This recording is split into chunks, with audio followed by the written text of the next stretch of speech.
Gen 7 heroes have been added to Kingshot, guys. You've been asking for a detailed Gen 1 to Gen 7 hero guide. I've been working on it lately and I've finally finished it. In this video, I've detailed the heroes from the start of the game up to Gen 7, and I've covered two different formations. As you know, there are formations in the game. One of the strongest in the meta right now is the Infantry and Marksman 50-0-50 formation, and the other is the Infantry, Marksman, and Cavalry 50-20-30 formation. In the first part of the video, I explained which heroes we need to get from Gen 1 to Gen 7 for the 50-0-50 hero guide. I covered which ones are much more effective for us in solo battles and which heroes make us stronger than other players individually. Later in the video, I also have a guide for 50-20-30 that will be coming up later. Whichever formation you play, you can watch that part directly to prepare for your current gen and future gens and use this as a great guide to plan your savings, investments, and hero choices accordingly. At the very end of the video, I'll explain in detail whether 50-0-50 or 50-20-30 is stronger, how to choose your formation, and the pros and cons. But I want to warn you now. The heroes I've chosen in this video will definitely put you way ahead of your opponents in solo attacks. But I made this list of heroes specifically for low spending players, especially those who spend very little, nothing at all, or very low amounts on the game. But I want to warn you now, the heroes I've chosen in this video will definitely put you way ahead of your opponents in solo attacks. But I made this list of heroes specifically for low spending players, especially those who spend very little, nothing at all, or very low amounts on the game. So guys, I made this guide completely dependent on how many total diamonds you save per month and how many general mythic shards you have in your bag. In other words, it's a low spender friendly guide. If you really want, I can also make a detailed guide for mid to high spenders on which rally heroes to use, which rallies to attack with, and which ones to defend with. Basically a guide for whales, because that's a very long topic. Without keeping you waiting, let's quickly start with the 50-0-50 hero guide for Gen 1. Like I said, at the end of the video, I'll explain in detail which formation is better based on my own experience. First, in this Gen 1 to Gen 7 hero guide, for free-to-play or low-spending players, the hero's exclusive weapons should be at level 4 or 6. This depends entirely on your savings in the game and how long you plan to play those heroes. A player who constantly transfers forward will play their current gen longer, so upgrading the weapon is useful. Prepare for hero weapons in advance, especially if you're going to get 2 heroes in one gen, you need to save extra for that gen. In this guide, I'll try to explain the logic behind why we choose certain heroes. Since there are different types of spenders in the game, you need to find the best hero lineup for yourself, and I'll offer different versions based on the heroes you have. Everyone might have different heroes. You can use this guide to draw a roadmap for yourself in future gens. Also, 50% of the people watching these videos still aren't subscribed to my channel. I'd really appreciate your support, guys. Let's start with Gen 1. In Gen 1, there are only 2 heroes we can get anyway, but they're only for high spenders. One is Amadeus and the other is Helga. If you're a high spender, you'll end up with both of them anyway. If you're a mid spender, Amadeus is definitely much better.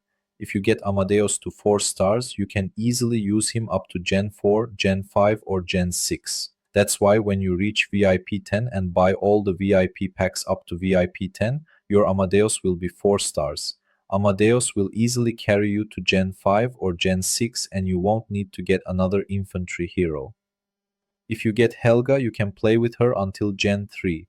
Other than that, free-to-play or very low-spending players should stay away from these heroes. Going and making these heroes 1, 2 or 3 stars will definitely not benefit us. These are especially important for us in the bear hunt event, solo attacks and rallies. That's why they're VIP heroes. Low spending players in Gen 1 should definitely get by with the purple heroes they have, because Gen 1 is just the game's preparation gen. Everything starts after Gen 2. Especially until Gen 2, do not spend your diamonds or general mythic hero shards on anything. When we get to Gen 2, guys, we need Zoe at 5 stars, but here's the thing. Zoe's wheel comes a total of 5 times. Even if you spin the lucky wheel for all 120 chests, she won't reach 5 stars. So if you're a low spending player or have diamond issues, you can leave Zoe at 4 stars.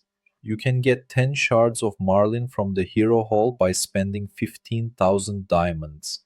Unlock this hero and then, using the mythic shards you saved up to Gen 2, slowly get him to 4 stars as you head toward Gen 3.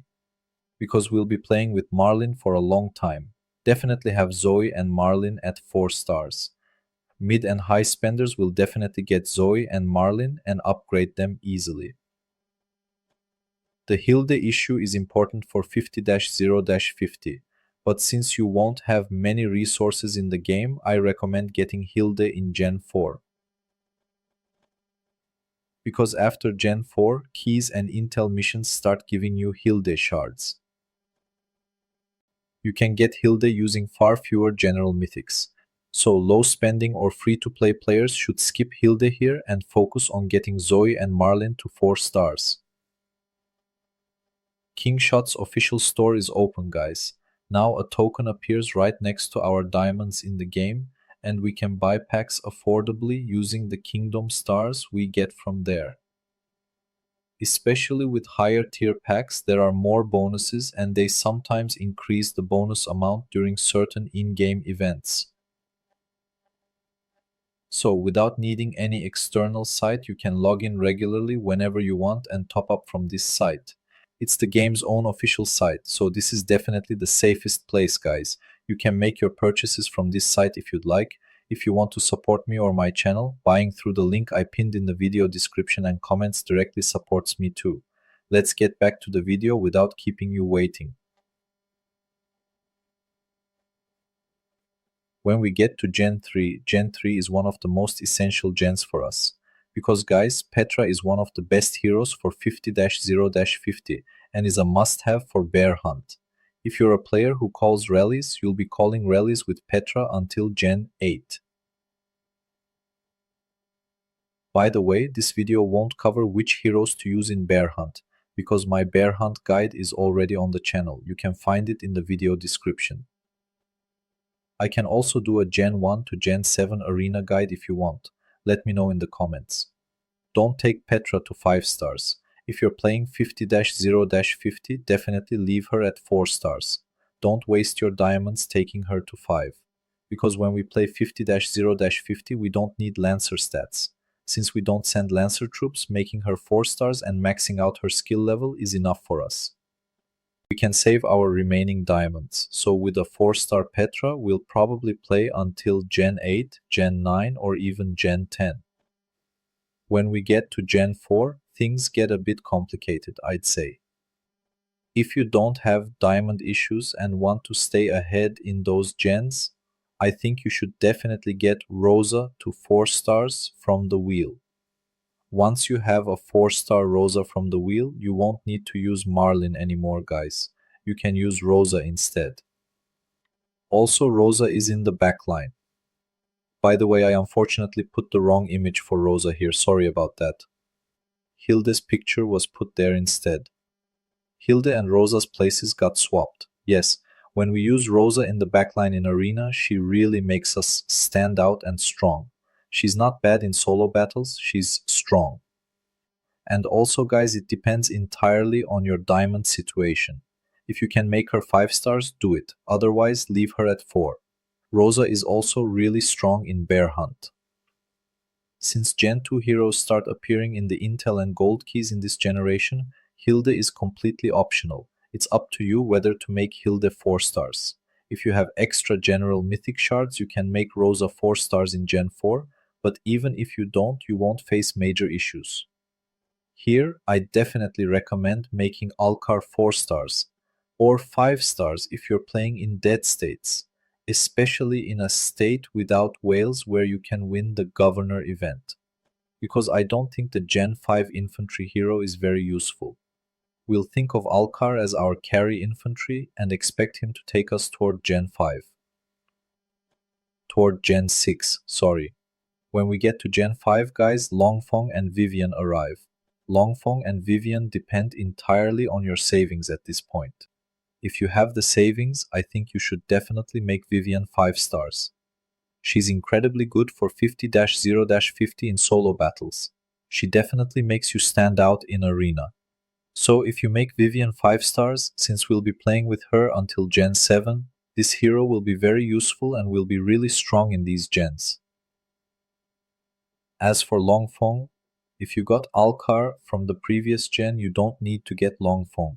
But if you don't have Alcar from the previous gen and are still playing with Zoe, then guys, you have to get Longfeng when you reach Gen 5. I'm offering extra options here based on your hero situation from previous gens as well as your diamond and mythic shard situation. I think this will be better for all of you. When we get to Genesis 6, I think someone playing 50-0-50 should make Triton 5 stars. But how? If you got Alcar in Gen 4 and made him 4 or 5 stars, then you'll make Triton 5 stars. But guys, if you made Longfeng 5 stars in the previous gen, definitely do not get Triton. Because you won't be able to find that many shards anyway, and you need to save your materials for the next gens. So guys, like I said, spending 1075 mythic shards on him is entirely up to you. If you have Longfeng, don't get him. If you don't have Longfeng, get him, and you can easily play with Triton until Gen 7 or Gen 8. I think his skills are incredibly strong. When we get to Gen 7, the whole course of the game changes, and I think she's one of the best marksmen in the game. She's an incredibly good marksman in arena solo battles and rallies. Since she's a wheel hero, without exception, everyone playing 50-20-30 or 50-0-50 has to make Vivo 5 stars here.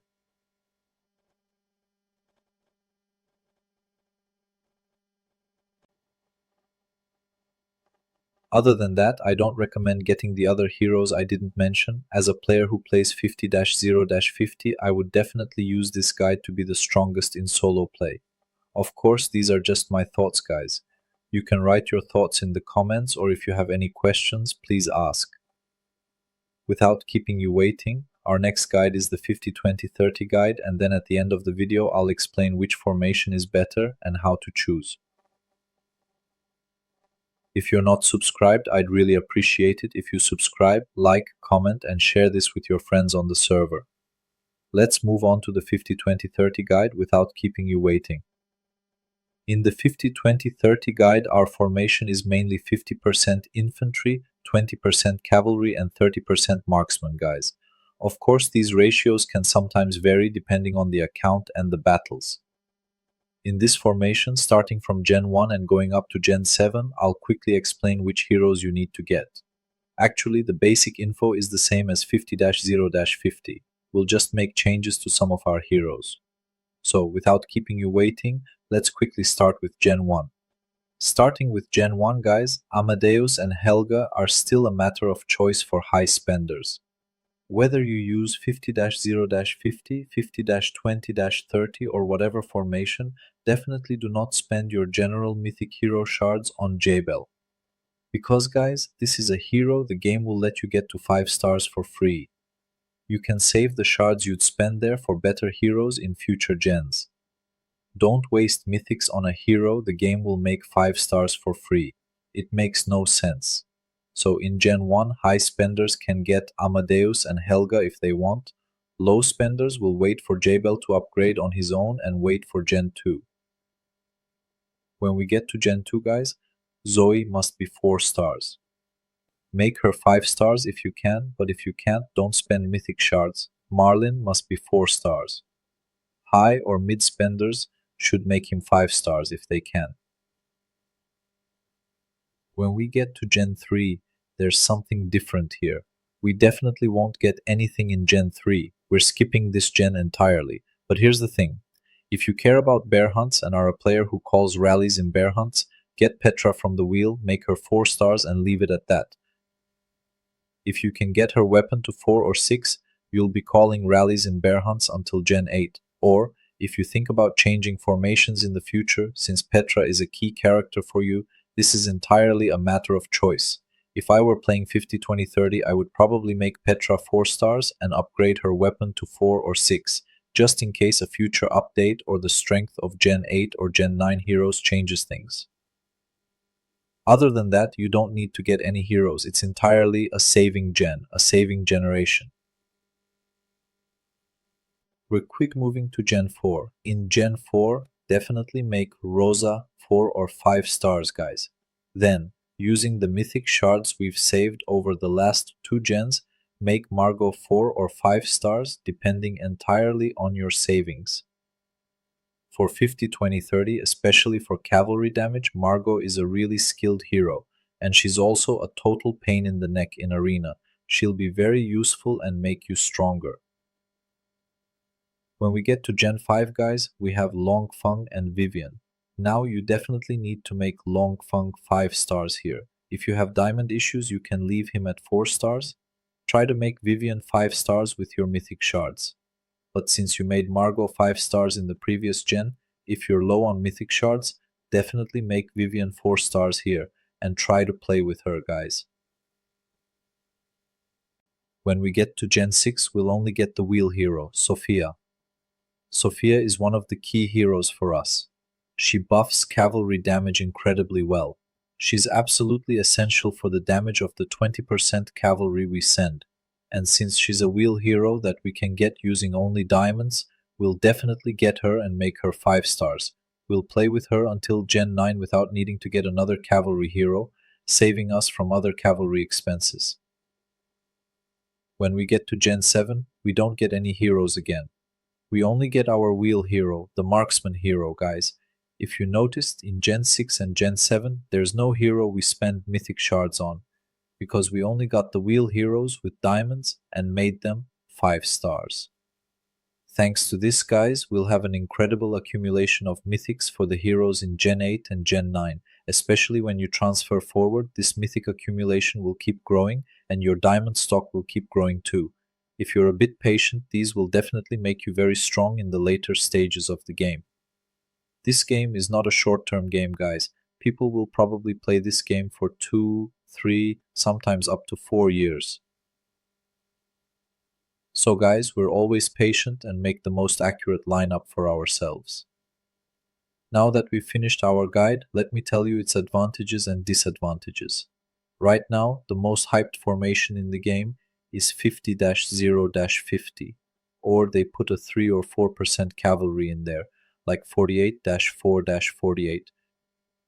The reason for doing this, guys, is that when you play 50-20-30 in the game, we have 3 types of units.